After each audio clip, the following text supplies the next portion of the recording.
Amém, amém. Toma o teu lugar.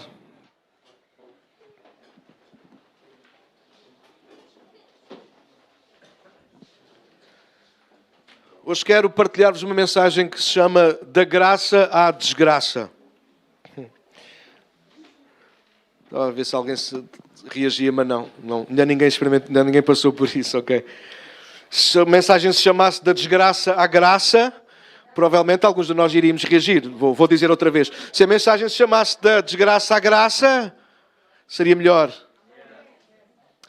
Mas eu quero começar a partir do ponto de partida em que nós, ou pelo menos a esmagadora maioria de nós, já somos de Cristo. E como cristãos nós precisamos perceber que a palavra, a Bíblia, ela existe para muitas coisas, mas uma delas eu creio. Ela existe para nos exortar, para nos corrigir. Cá está. Para não irmos da graça para a desgraça. Não é? A maior parte da Bíblia tem que ver com isso. A Bíblia é escrita por um Deus que já nos ama e que deseja que nós o amemos de volta. Certo? É ou não? Então, quando nós lemos a Bíblia, a maior parte das Escrituras não tem que ver com um chamado à salvação, tem que ver com um chamado a um arrependimento. E a diferença é que, pois, só gente que já tem algum conhecimento, que já tem algum andamento, que já tem alguma relação, é que tem essa sensibilidade de se arrepender. E nesta manhã eu queria, usando um fulano da Bíblia, chamo-lhe fulano porque estou zangado com ele, porque ele teve tudo para ser bem-sucedido. Ele não era nada. Reparem bem, de um dia para o outro, ele torna-se rei. Ele não tinha culpa de ser o mais alto de todos. Mesmo escondido debaixo de alguns lugares onde ele se tentava esconder para não o verem, ele era sempre encontrado. De um dia para o outro ele é escolhido, nomeado como rei. O profeta achou bem, havia ali alguma amizade, não digo interesse. Samuel não se movia por interesses, mas Samuel pareceu-lhe bem, aquele homem escolhido para ser o rei. Eu não sei se tu já sabes que eu estou a falar, provavelmente sim, estou a falar de um homem chamado Saul. E nesta manhã queremos usar Saul para falarmos sobre da graça à desgraça. E todos nós precisamos dar atenção a isso. Por ter escolhido um outro texto para dar a introdução à nossa mensagem de Paulo, que diz: aquele que está de pé, cuidado. Aquele que está de pé, cuidado. Aquele que está de pé, cuidado, não caia. Ele escreveu isso aos Coríntios quando ele estava a dar o exemplo de nós não cairmos nas mesmas coisas que os israelitas caíram no deserto, por exemplo. Da murmuração, de se voltarem contra Deus, enfim, de uma série de coisas. Mas depois ele a seguir afirma: cuidado, apesar de nós estarmos na graça, cuidado, porque aquele que cuida estar em pé, sustentado pela graça e bem, ainda assim pode cair. E eu quero mostrar-vos isso hoje.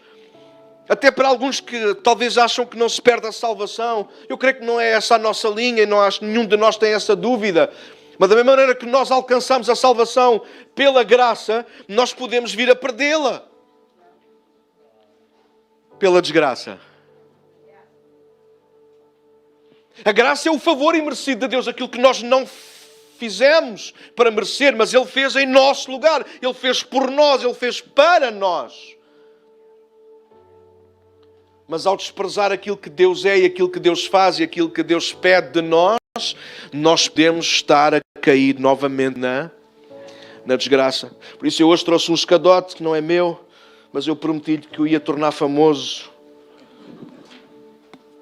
E esta é a graça. A graça fica lá bem em cima. Porque é lá em cima que a graça nos põe.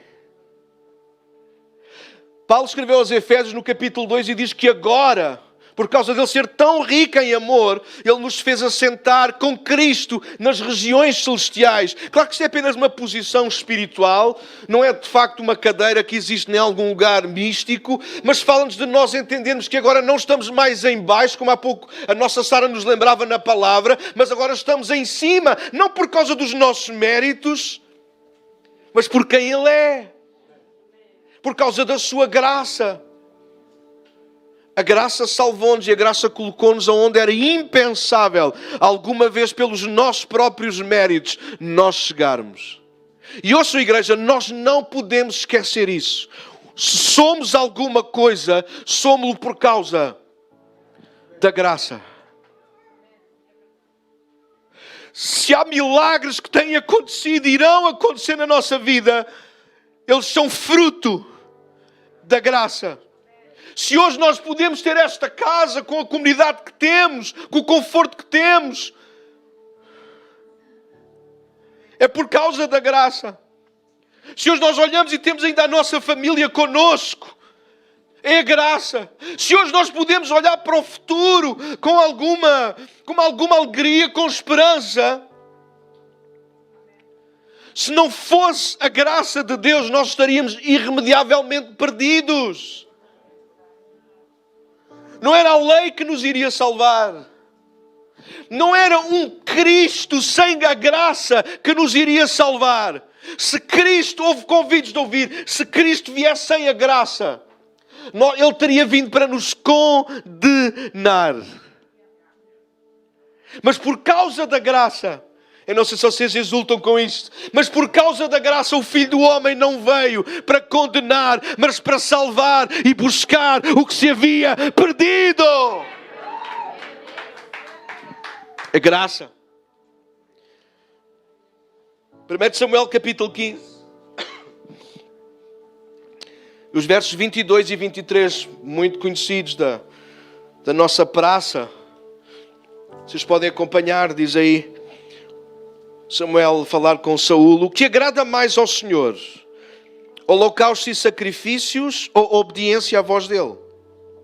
Ouça, a obediência é melhor que o sacrifício e a submissão é melhor que ofertas de gorduras e carneiros.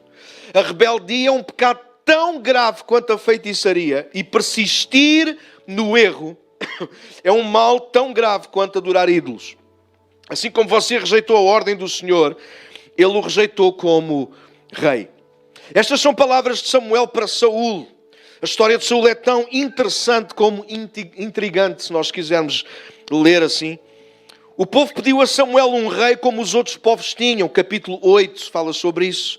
Então, sem consciência disso, o povo rejeitou o Senhor como seu rei e em resposta Deus deu-lhes Saúl. Quando nós estudamos as Escrituras percebemos que não havia nenhum problema com a monarquia. Deus já tinha planeado que um dia Israel haveria ter reis. Quando Sara, por exemplo, estava para dar à luz o seu filho Isaac, Deus falou-lhe sobre isso. Do seu ventre, da sua descendência, haveriam de sair também reis para as nações. Quando Jacó está a abençoar os seus filhos, ele passa por Judá e diz que o cetro jamais iria sair da sua mão, ou seja, o cetro de justiça, de governo, de rei. Quando Deus, através de Moisés, vai dar as instruções, novamente as instruções em Deuteronômio 17 ao povo, a verdade é que Deus vai dizer literalmente estas palavras pelo Moisés, em que chegaria uma altura em que o povo haveria de querer ter um rei como tinham as outras nações. Mas isso não era o problema. Mas deveriam ter um rei como as outras nações, mas esperar que fosse indicado, escolhido pelo Senhor. E você sabe, quando a Bíblia nos diz que nós temos que esperar no Senhor, é isso mesmo. É esperar no que é que Ele diz, é esperar no tempo dEle. Certo? Mesmo sabendo o que Deus quer, é preciso saber qual é o tempo. Quando nós estudamos a história de Saúl, nós vamos perceber que isso não aconteceu. A presença de um rei em Israel não era incompatível com a liderança divina, como nós vimos. Então, o problema, no entanto, deu-se porque os israelitas não quiseram esperar nem em Deus, nem no tempo dele. Eles queriam um rei que satisfizesse as suas expectativas e ambições humanas. E nós precisamos ter cuidado com isso. Então Saúl foi dado de acordo com o perfil e ambições do próprio povo. O perfil do povo era: queremos um rei como têm as outras nações e queremos ser como todas as nações ao nosso redor. Este foi o problema. Saúl não nasceu no berço da monarquia, pois não havia reis em Israel ainda. Ainda que era alguém de uma família grande, diz capítulo 9, verso 1, uma família de influência, o seu pai quis. mas não era descendente de rei. Ou seja, Saul não sabia tudo ou praticamente nada acerca desta nova função. Concordam comigo? Não havia rei em Israel ainda. Não havia exemplo, certo? Saul é novo, novato, novíssimo, zero quilómetro. Certo? E porque Deus sabia que Saul não sabia nada, através de Samuel, Deus mostrou-se perto. Não sei se vocês conhecem a história a fundo, leiam, é muito interessante. O encontro entre Samuel e Saul. Samuel já está à espera, Samuel já sabe tudo. Porque Deus lhe revelou. Convida-o para a mesa da adoração, ele vem com ele e já tem a melhor parte escolhida para o convidado de honra, que seria Saul. Enfim, através de Samuel, Deus se mostrou sempre perto. Fez questão de o ajudar, de o ungir. Não sei se tu conheces a história no início, mas é tão interessante. Deus fez questão, através de Samuel, de o capacitar e de se mostrar com ele neste novo tempo, tanto pessoalmente como para a nação. Saul experimentou alguma coisa que no Antigo Testamento era estranha, ser cheio do Espírito Santo, por exemplo. E a Bíblia diz que ele foi cheio do Espírito Santo. Diz que, inclusive, profetizou com os profetas, o que não seria de esperar. Até se criou um slogan, uma expressão, um hashtag da altura. Então, porventura, Saul anda no meio dos profetas também agora. Que é isso? Porque não era normal. Desculpem.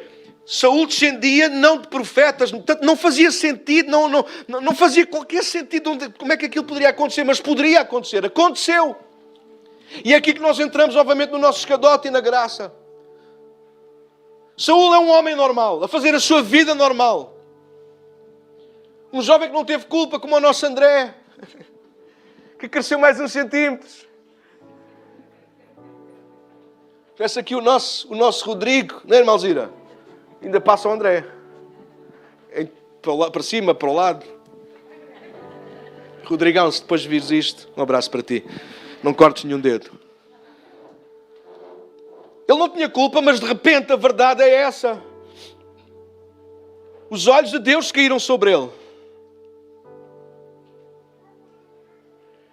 E de repente Saul, um homem dedicado ao pai, às coisas do pai, não sabemos bem até qual era a função que ele desempenhava. Por exemplo, Davi, sabíamos que ele era pastor.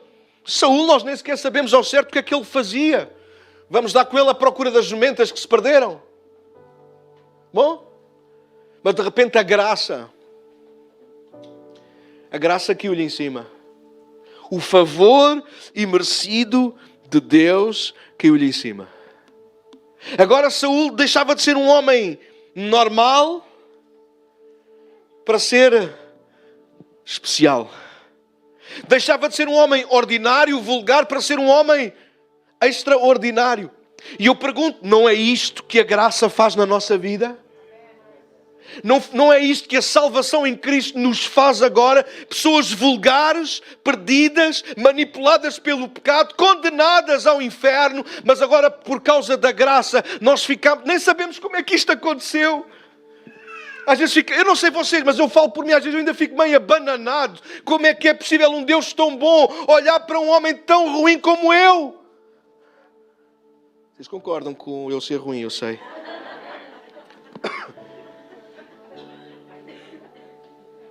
Então eu percebo, foi a graça. De repente eu olho para mim e subo a um palco como este e tenho o privilégio de domingo após domingo, semana após semana, durante a semana, de vos aconselhar, de vos abençoar, de ser abençoado por vocês. E eu penso, como é que isto é possível?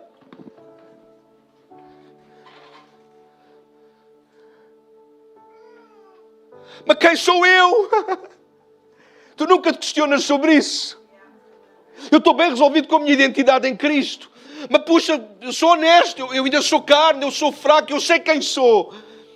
E às vezes eu pergunto-me, mas porquê, como é que é possível ser eu?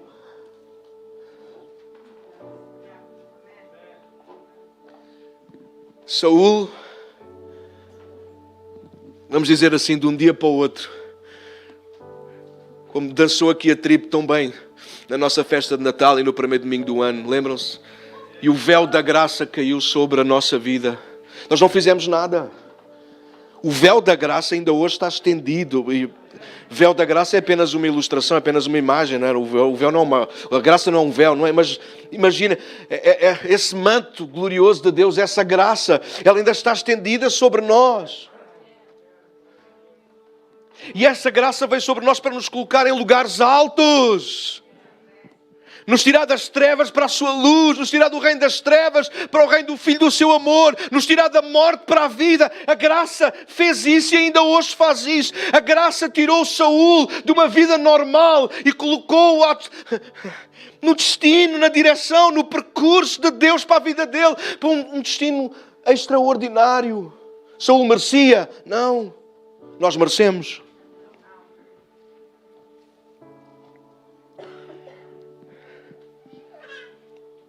Não quero ser negativo, mas apenas pai nesta casa.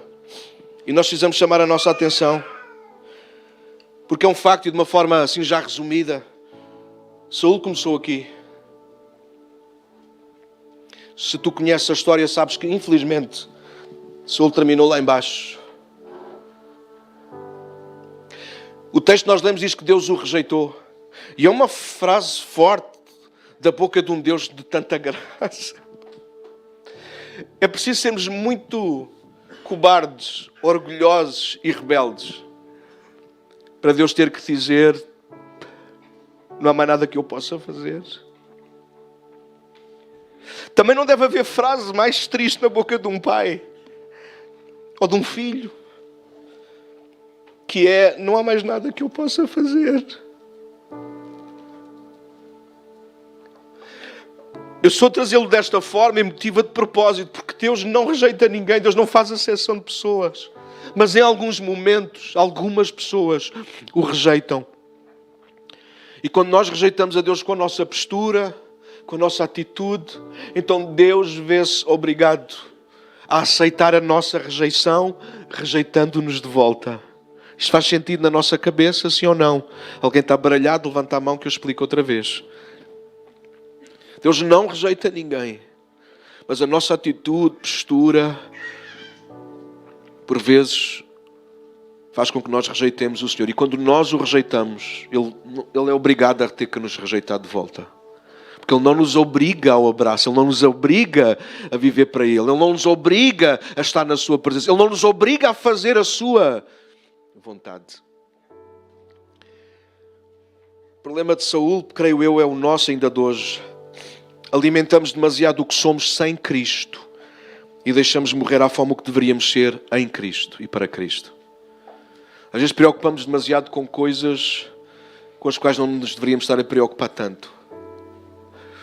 Às vezes abrimos demasiadas gavetas na nossa vida e depois estamos atrapalhados. Escolhe bem as gavetas da tua vida que tu abres, aonde tu queres gastar o teu tempo, com o que tu queres gastar o teu tempo. Os 2 últimos domingos atrás nós falávamos sobre isso, remir o tempo, salvar o tempo, não mates o tempo.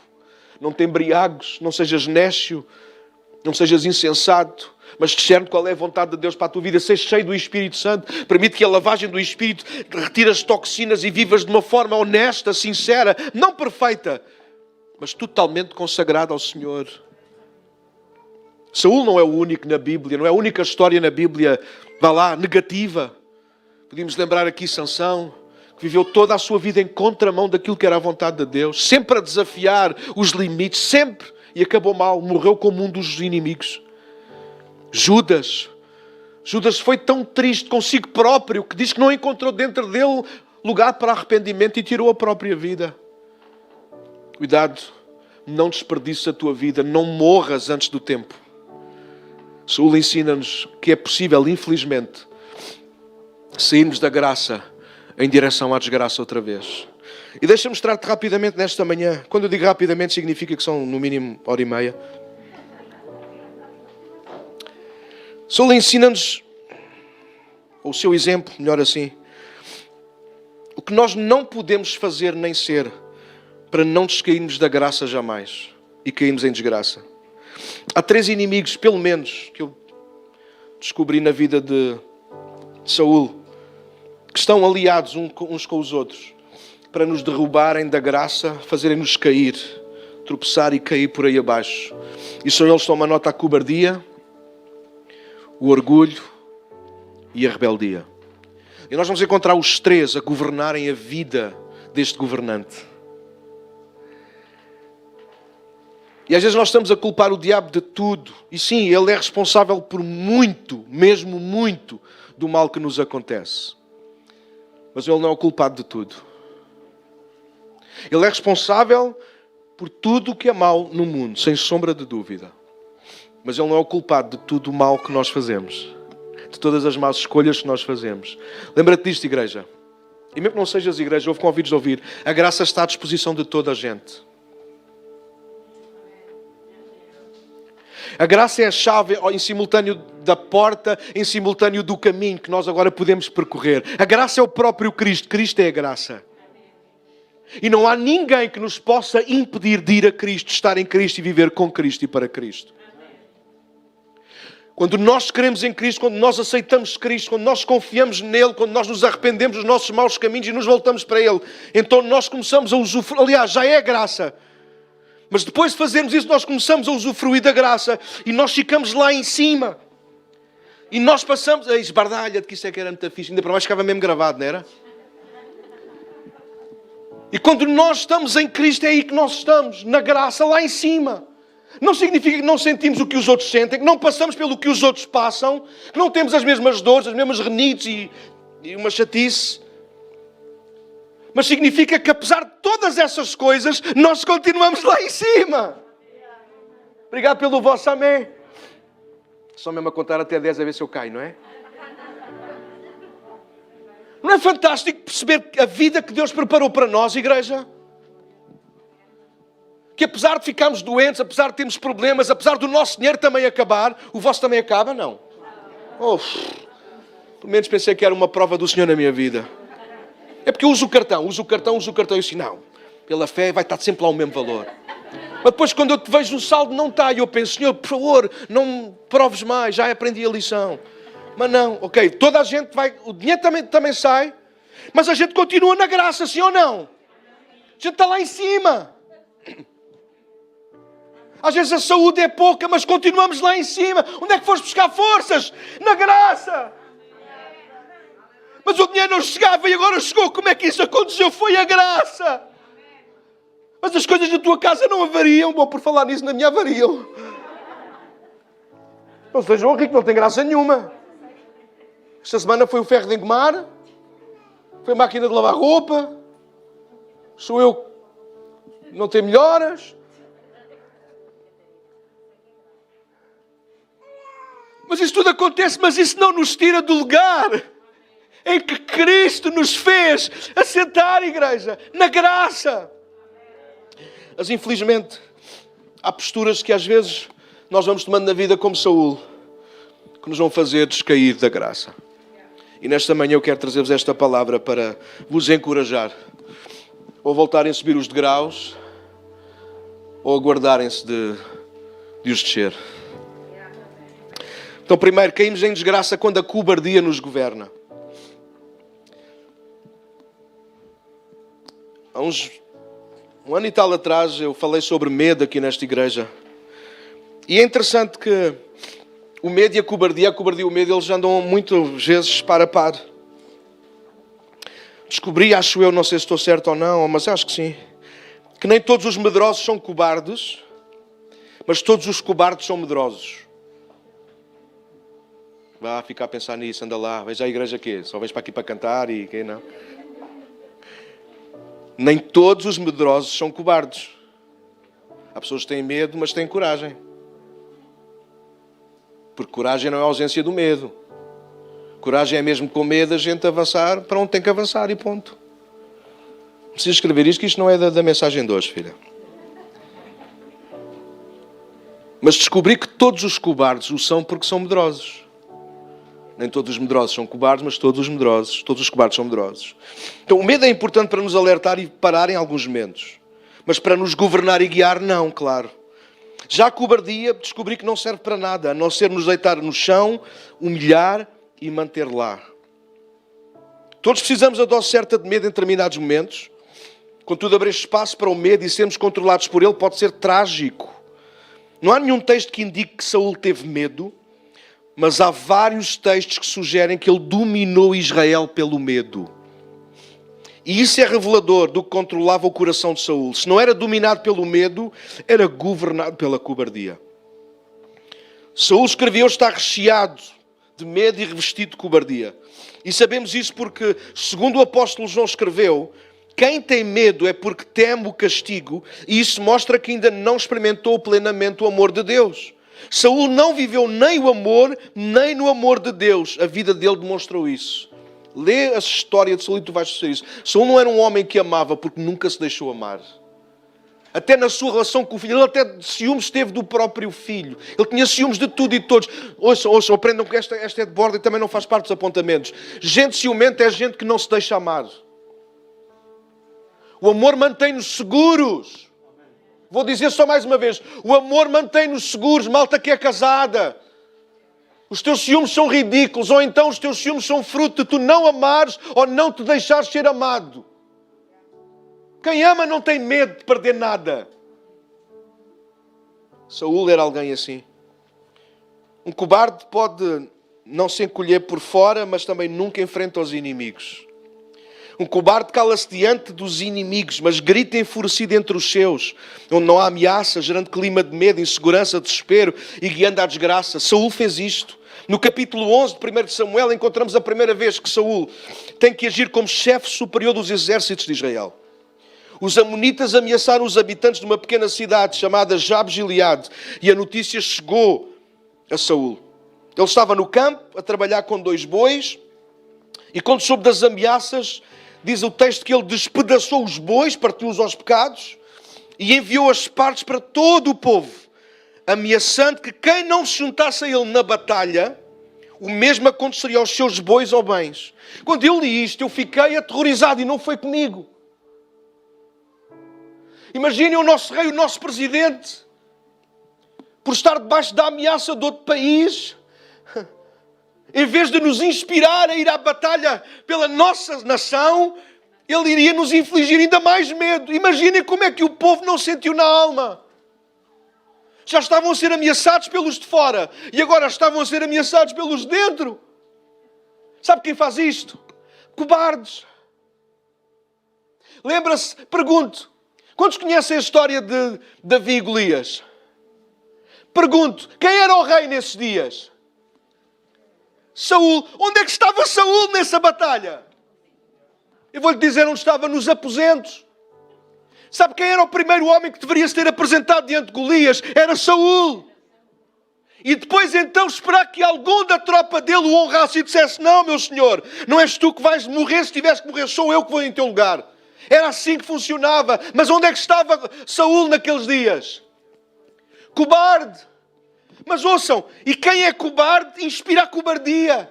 Quando Davi chegou ao campo a levar o trigo e os queijos aos irmãos, quando Eliabe, o irmão mais velho, viu Davi, o que é que lhe fez? Gritou com ele. O Golias estava a gritar no campo. E o Eliabe está a gritar em casa. Que é isso que os cobardes fazem. É isso que os maridos cobardes fazem. Por causa das frustrações, maridos e mulheres e filhos, por causa das frustrações lá do passado, frustrações com o emprego, frustrações com o exterior, eles levam para casa e dão murros na mesa em casa. Cobarde. Porque não lidas de frente com os teus inimigos, não resolves os problemas onde eles existem e traz os problemas para casa. Vocês conhecem pessoas assim? Não levantes os olhos agora e não olhes para ninguém. Desculpem. Gente governada pela cobardia. Deixa-me avançar. A Bíblia diz que o Espírito de Deus veio poderosamente sobre Saul e ele se enfureceu. E até aqui estaria tudo bem, não fosse a fúria ser descarregada nos seus próprios bois e no seu povo. O texto diz que o terror caiu sobre o povo. Capítulo 11. Imaginem a prisão na alma em que aquela gente terá ficado. Eu escrevi, eles não lutaram com a coragem do Espírito, porque a seguir eles foram à batalha. Eles lutaram com medo de Saul. Você percebe a diferença? Alguém está a ouvir o que eu estou a dizer? Eles não lutaram para honrar o nome do Senhor. Eles lutaram para não sofrer às mãos do Saul. Este homem começou na graça, mas rapidamente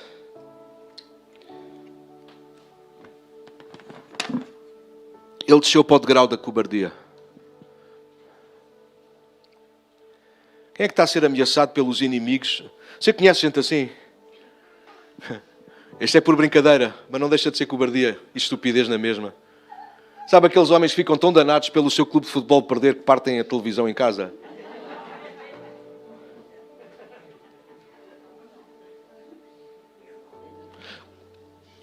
Quando Saul ouviu que o seu povo, uma pequena cidade, estava a ser ameaçada, e quando ele pega nos seus bois e os mata, é isso que ele está a fazer.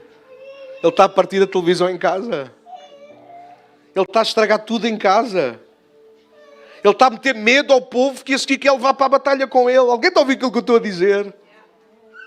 Mas Daniel, mas eles foram e ganharam. Abusos da graça, amigo. Deus nunca disse em parte nenhuma que era para despedaçar bois, nem para pôr medo ao povo.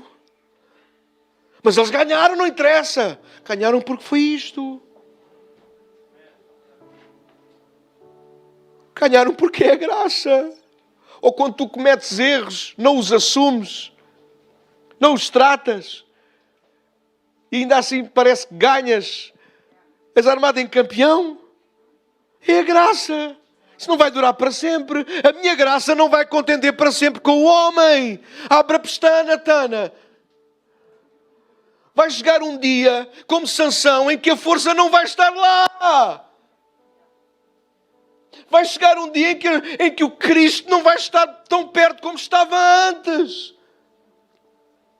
Não te deixes governar pela cobardia. Cobardia e graça não combinam. Toma nota disto. Cobardia e graça não combinam. A Bíblia diz que os cobardes serão lançados no lago de fogo. Apocalipse 21. Gente que não luta pelo reino, que não enfrenta os inimigos da alma e da relação com Deus e volta costas ao amor, é gente que desistiu de confiar na graça que nos foi e ainda é dada em Cristo Jesus. Cobardia e graça não combinam. Saul foi cobarde porque em momento algum, ouve isto com ouvidos de ouvir, pode ser para algum de nós aqui nesta manhã, ou alguém que está em casa. Saul foi cobarde porque em momento algum assumiu os seus erros e muito menos os tratou. Cobarde não assume os erros e não os trata. Eu vou repetir outra vez. Cobarde é aquele que não assume os seus erros e ainda por cima não os trata. Claro, se não os assume, porque é que os vai tratar? Bom, podia não assumi-los publicamente, mas ir tratá-los na presença de Deus. Alguém sabe do que eu estou a falar? Ainda que é correto nós tratarmos os erros, sobretudo quando envolve outras pessoas. Cobarde não trata, cobarde não assume, não trata. Saul revelou cobardia ao tratar os seus, a sua família, o seu povo de forma pior que aos inimigos. Não sejas governado pela cobardia. Não escondas o teu pecado. Expõe-no aos pés da cruz e aí encontrarás graça para recomeçar. É interessante, não é? Quando nós nos humilhamos aos pés da cruz, nós não começamos lá embaixo. Quando nós nos humilhamos aos pés da cruz, nós imediatamente começamos em cima. Não é fantástico o nosso Deus? 2. Caímos em desgraça quando o orgulho nos governa. No capítulo 13 de Samuel, Saul prepara-se para sair à guerra agora contra os filisteus.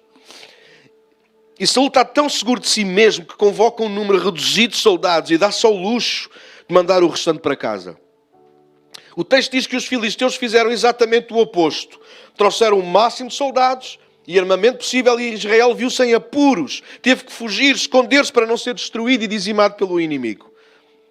Saul então depois deu ordem a todo o exército para juntar-se ele em Gilgal, onde iria encontrar-se a tal história com Samuel para o sacrifício e receber a bênção e a orientação de Deus para a batalha. E esta parte da história é mais ou menos conhecida de todos, acho eu. Porque foi neste exato momento que Saul rasgou a relação com Deus e colocou à vista o seu orgulho. É quando ele oferece o sacrifício no lugar do profeta Samuel. Creio que Samuel havia já dito a Saul que iria encontrar-se em Gilgal ao fim de 7 dias. Quando nós lemos o texto, eu não estou a lê-lo por uma questão de remir o tempo. Samuel iria ter com ele para sacrificar ofertas de paz, holocaustos, enfim, tudo o que era importante fazer para agradar a Deus e ao mesmo tempo depois ouvirem Deus e perceberem qual era a instrução de Deus para aquela batalha. Ou seja, a instrução de Deus através de Samuel antes do sacrifício era espera. E se há coisa, já sabem, né? Se há coisa que o orgulhoso não gosta, é de esperar. Ele já sabe tudo. Conhece alguém assim? Não olhes para o teu marido. Eu nem estou a olhar para ninguém. Olha, estou a olhar para mim próprio, pronto. Se há coisa que o orgulhoso não gosta de fazer é de esperar. Não está aqui já uma marca logo? Que este homem foi cobarde e foi orgulhoso. Ele não esperou. A Bíblia não diz que o 7º dia havia passado, apenas que Saul esperou 7 dias por Samuel. E achando, dizem algumas versões, que ele não vinha no tempo combinado, como se Deus falhasse. Sim, porque Samuel não é Deus, mas Samuel representava Deus. Como se Deus falhasse, queridos. Se ele disse que vinha no 7º dia, era porque vinha. Se Jesus disse que vai voltar, é porque vai voltar. A que horas? Não sei. Que dia? Não sei. Se ele não disse que vai voltar, então vive todos os dias como se fosse o último. Saúl, eu não te disse que ia voltar. E de repente, quando Samuel se está a aproximar, diz que houve o balido das ovelhas aflitas, pois que lá estão a ir para o matadouro. Aquelas ovelhas não eram Cristo, só Cristo é que foi como mudo para o matadouro. E diz que ouviu o barulho e percebeu logo que havia ali confusão.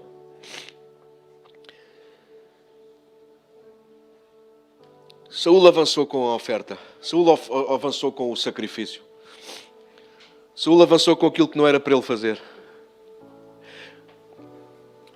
Eu escrevi aqui alguns e estou a tentar passar por cima de algumas coisas por causa do tempo, mas, sabes, eu creio que para Deus o problema não são os erros que nós cometemos.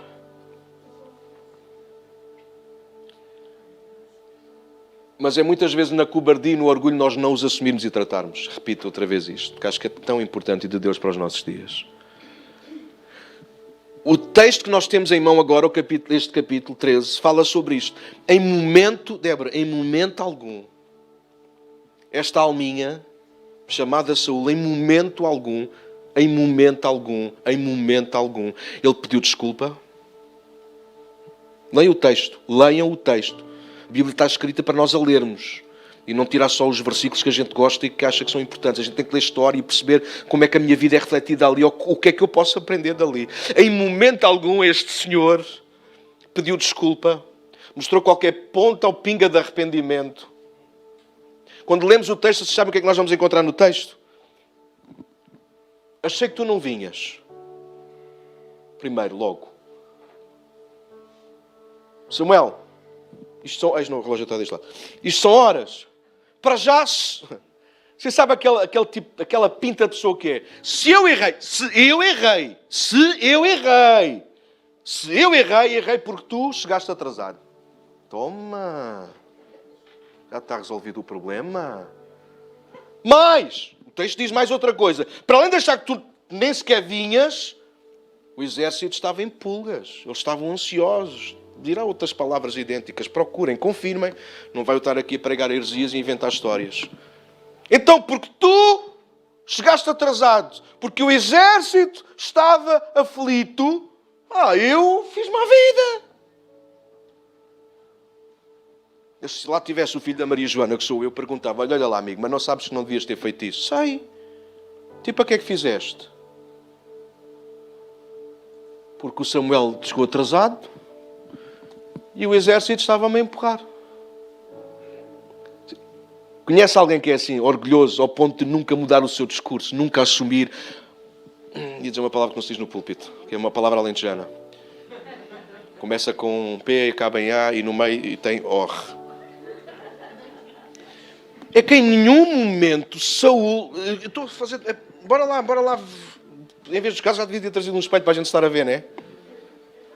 O orgulho faz isto. O orgulho não nos deixa mudar. E leva-nos à ruína. Samuel, tu és o culpado. Se eu errei, que eu acho que não errei. Então, mas não és tu que tens que oferecer o sacrifício. Está bem, então, mas pronto, eu errei. Mas errei porque o Samuel chegou atrasado. E porque o exército estava em pulgas para ir à batalha. E a gente tinha que saber, e olha outra, e a gente tinha que saber o que é que Deus tinha para dizer. Ele termina com uma coisa boa. A gente precisa de saber o que é que Deus tem para dizer. Então, eu adiantei-me. Deixa eu só pôr aqui a plaquinha.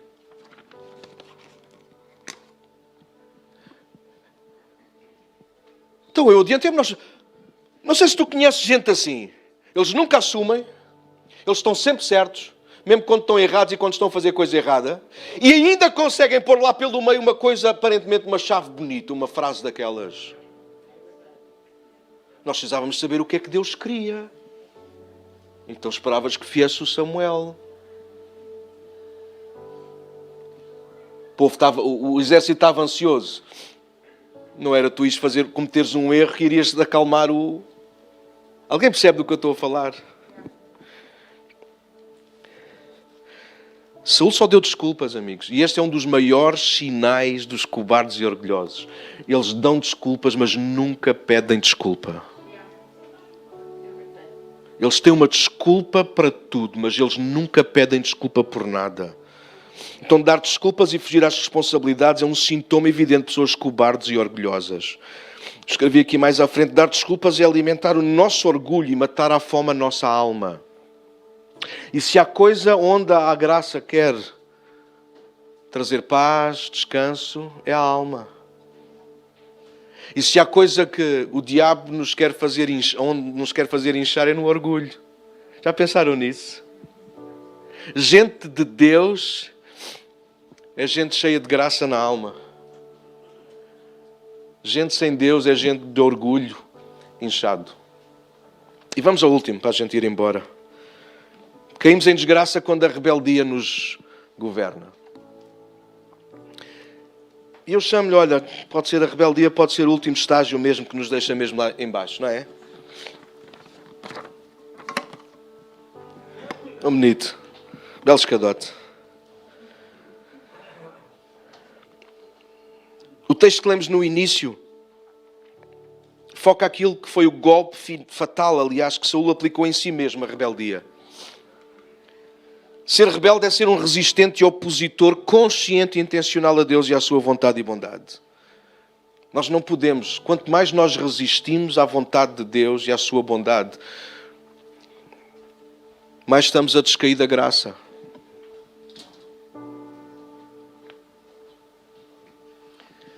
Resistir àquilo que é de Deus para a nossa vida é descermos os degraus até ficarmos cada vez mais longe daquilo que é a graça de Deus.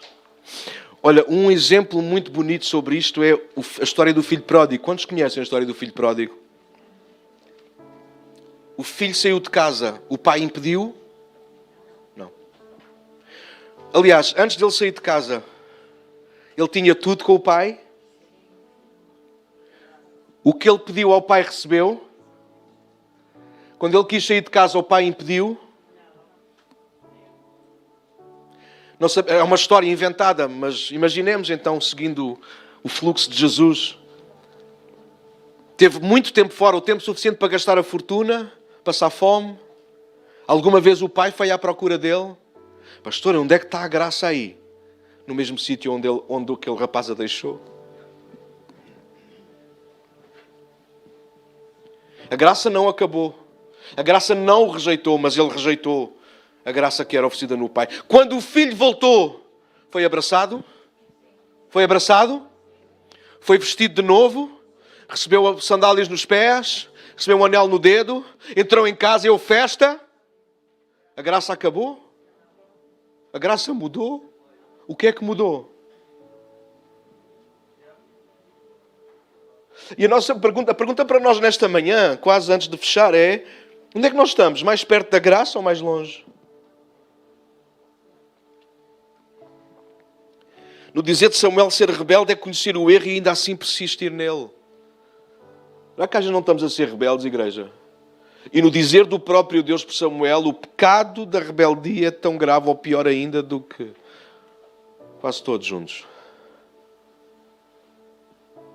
Não é esse um dos maiores pecados que nós hoje sofremos na pele? Pergunto. Em qual degrau é que tu te encontras hoje? Em nenhum? Na graça? Saúl mostra-se assim. Saúl foi claramente governado pela rebeldia. Só fazia o que queria como queria. Termina a sua vida, prestem atenção. Estou mesmo a terminar. A consultar uma médium, uma feiticeira. Totalmente em desacordo com a vontade expressa de Deus. E isso... mas sabes, Daniel, mas nesse tempo, alguns podem alegar, mas nesse tempo Samuel já tinha morrido, agora ele estava ali sozinho. Ficou sozinho porque ele descaiu da graça, malta. Alô? Oi? Ninguém que cai da graça é vítima. Sabes porquê? Porque quando tu quiseres podes voltar a ela outra vez. Coitado do Saúl, coitado, mas daquele povo todo que teve que sofrer às mãos dele aqueles anos todos. Coitado, mas é das pessoas que têm que me aturar a mim ou a ti quando nós somos cobardes, orgulhosos ou rebeldes e trazemos o mal à nossa volta e não reconhecemos e não mudamos e queremos dar tudo a eito. Ele procura aquela mulher não para manifestar o stress em que estava ou a aflição, mas para mostrar que de facto aquilo que estava no coração dele. Ele sabia que era errado, fazia parte da lei. Levítico 19 diz isso, para não se consultar jamais os mortos. Saúl sabia disso, sim ou não? Sim, então, mas fê-lo. Porquê? Porque era rebelde. Quando tu mentes, sabes que mentir é do diabo, sabes ou não sabes? Então porquê que mentes? Porque és rebelde. Porque é que há pessoas que continuam a ser cristãs e a tentar enganar-nos no IRS e nas finanças? Tu não sabes que estás a fazer mal. Então porquê é que fazes? Não respondas, eu digo, porque és rebelde. Tu não sabes que devias perdoar a quem te ofende. Sim, então e porquê é que não perdoas? Não dês desculpas. Porque isso é o que os orgulhosos fazem. Então porquê é que não perdoas? Não sou capaz. Mentira. Não perdoas porque és. E a gente ficava aqui a manhã toda a dar exemplos. És honesto com as tuas ofertas e com os teus dízimos?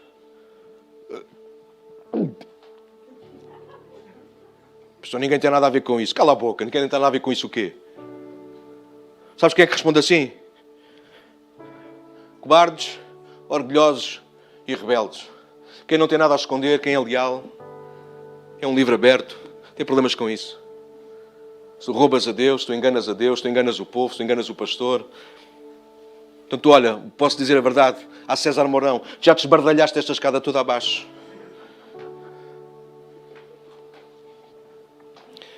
Não sejas rebelde. Deixa-me terminar, que eu acho que isto aqui é importante. Dão-me 5 minutos? Dão ou não? Então, senão depois não se queixem, depois não venham pedir de volta. Tanta gente à semelhança de Saúl a combater e a silenciar aquilo que os pode salvar. Sabe porquê que eu trago isto? Porque apesar de Saúl ter feito esta descida toda, Deus ainda assim é bom para nós, não é? Eu não fiz a plaquinha, mas podia ter feito. De repente, num determinado momento da vida de Saúl, entrou um menino, chamado Davi. E eu estou-me a emocionar porque eu acho que é tão bom a forma como Deus faz na nossa vida. Porque vocês sabem, eu não vejo apenas o Davi, o sucessor do Saúl, mas antes de ser o sucessor de Saúl, de ser o Salvador para Saúl. Porque Davi tinha tudo o que Saúl tinha perdido. Então, em Davi, Saúl podia ter recuperado, através de Davi, prestem atenção, por favor, igreja, estou a terminar. Através de Davi, Saúl podia ter voltado a subir até à graça. Alguém está a ouvir aquilo que eu estou a dizer? Davi era aquilo que Saúl não era mais capaz de ser. Só que em vez de Saúl ter aproveitado o Davi dizer... No princípio, sim, ele disse, epá, este homem é valente, eu quero comigo no palácio. Lembram-se disso?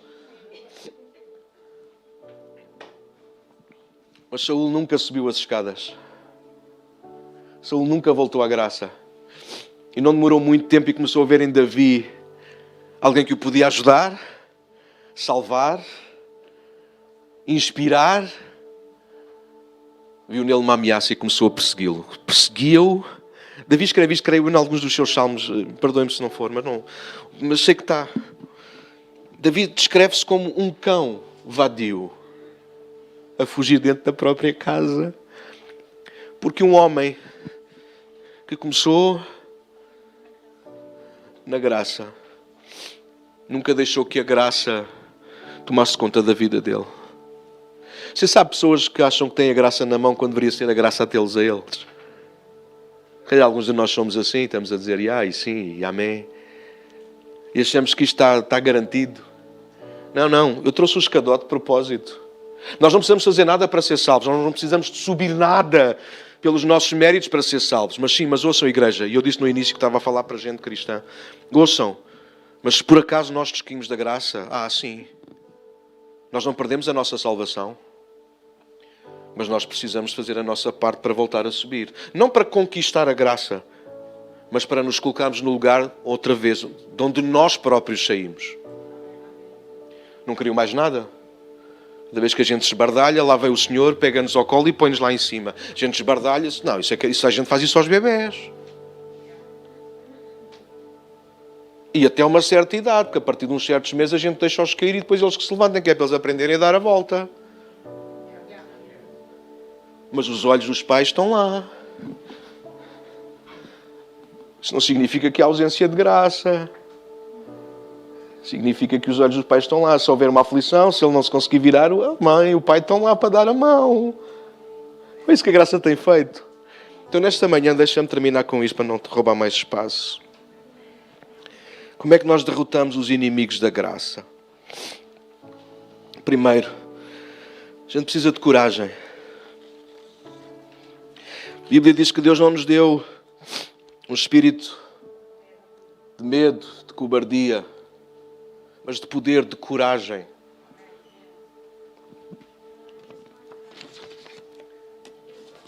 Cala a boca. Deixa-me eu ler ao contrário. De nada.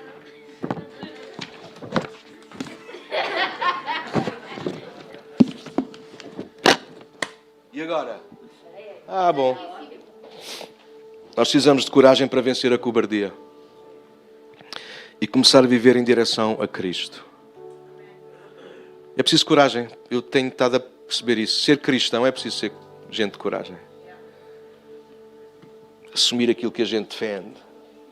Minha vida é tua, Senhor. Preciso de coragem. A força é a palavra no francês, não é? Coragem. É de lá que vem a palavra. É assim. Força que vem do coração. Força que vem da determinação que vem de dentro. Sabes, ser fiel a Deus não é uma coisa que Deus faz por ti, é uma coisa que tu fazes por Ele e para Ele. Então, ser corajoso. Se estás errado, ser corajoso para sair do teu erro. Se fizeste um voto ao Senhor, ser corajoso para o cumprir até ao fim. Faltou a coragem a Saul. Mais. Precisamos de humildade.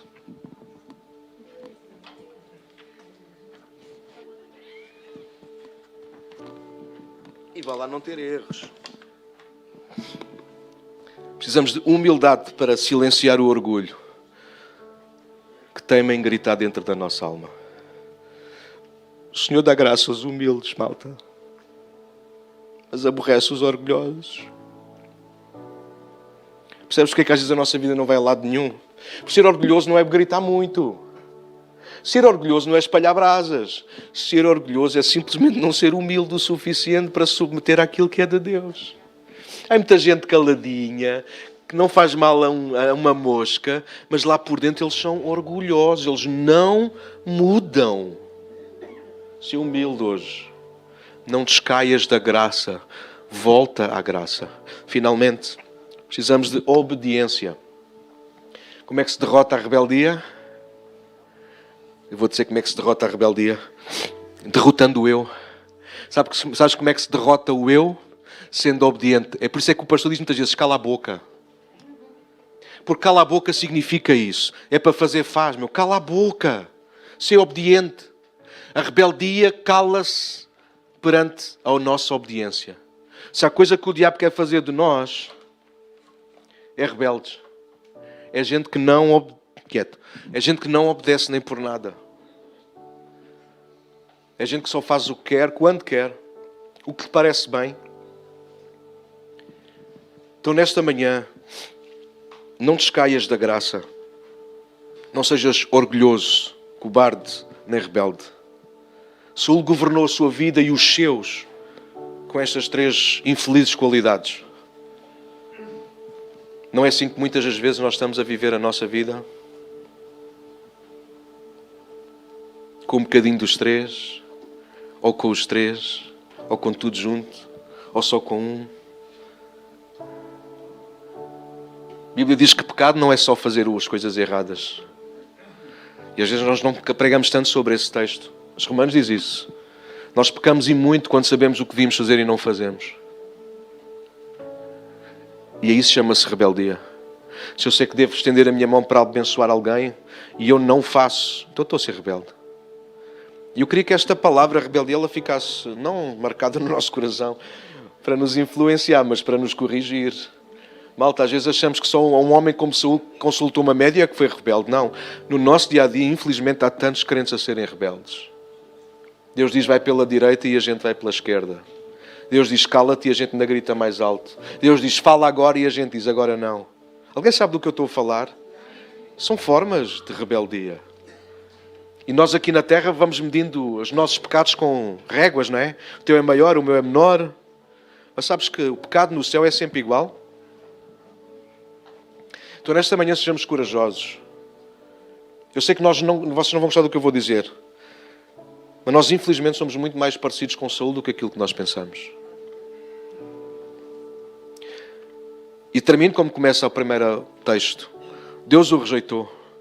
Pergunto, se é honesto, se continuarmos a persistir na nossa cobardia, orgulho e rebeldia,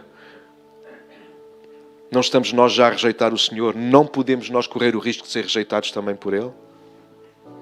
Pergunto, a graça alguma vez vai acabar? Não. Mas podemos descair dela? Mas podemos voltar a ela? Então que nesta manhã nós subamos a estes degraus de obediência, de humildade e de coragem.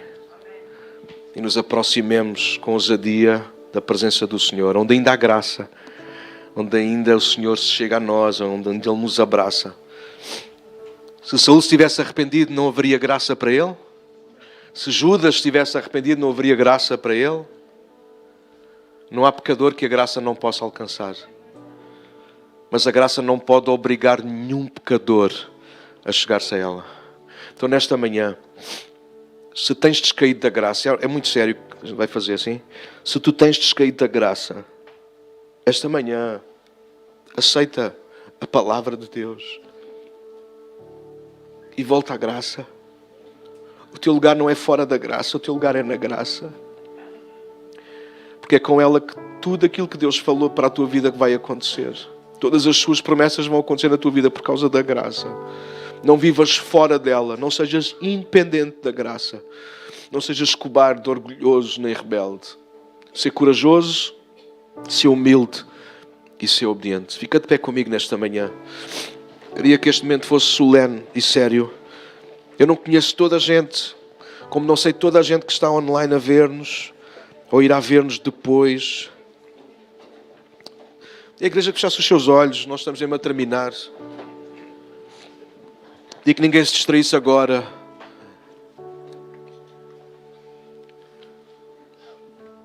Vou fazer uma pergunta e podes responder com a boca, com os teus olhos fechados. Entendeste a palavra hoje? Ela foi para ti? Conheces alguém que precisa desta palavra? Então depois partilha com alguém.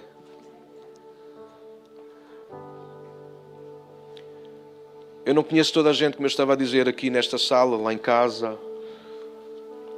Eu não sei se tu já tomaste uma decisão por Cristo ou se já o fizeste alguma vez e por alguma razão tu descaíste da graça. Nesta manhã eu quero te dizer, que apesar de soar uma mensagem tão negativa, ela é muito mais positiva do que aquilo que tu podes pensar.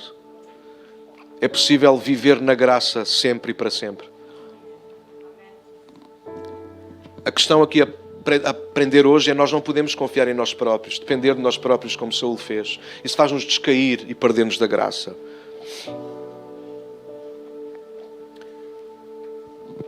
Se tu nunca tomaste esta decisão ou se precisas de a fazer outra vez, nesta manhã nós queremos dar esta oportunidade antes de fechar esta reunião.